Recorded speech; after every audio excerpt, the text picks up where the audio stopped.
School কলেজে শিক্ষা ব্যবস্থা, বিনা বেতনে শিক্ষা ব্যবস্থা চালু করলেন।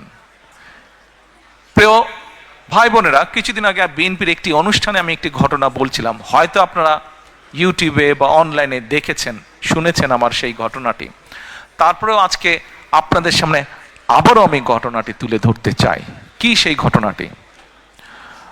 এবছর জানুয়ারি মাসে দেশনেত্রী খালেদা জিয়া যুক্তরাজ্যে এসেছিলেন চিকিৎসার জন্য।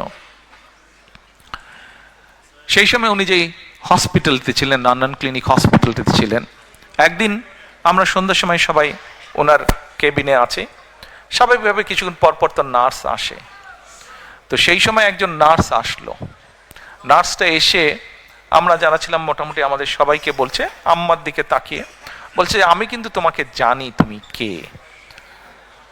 তো ওখানে তো বেগম খালেদা জিয়া ভর্তি আছেন, উনি বাংলাদেশের এক্স প্রাইম মিনিস্টার, এগুলো তো আছে। তো আমরা ভাবছি যে এটা তো সবাই জানে, এখানে যারা ডিউটিতে আছে সবাই তো জানবেই এটা।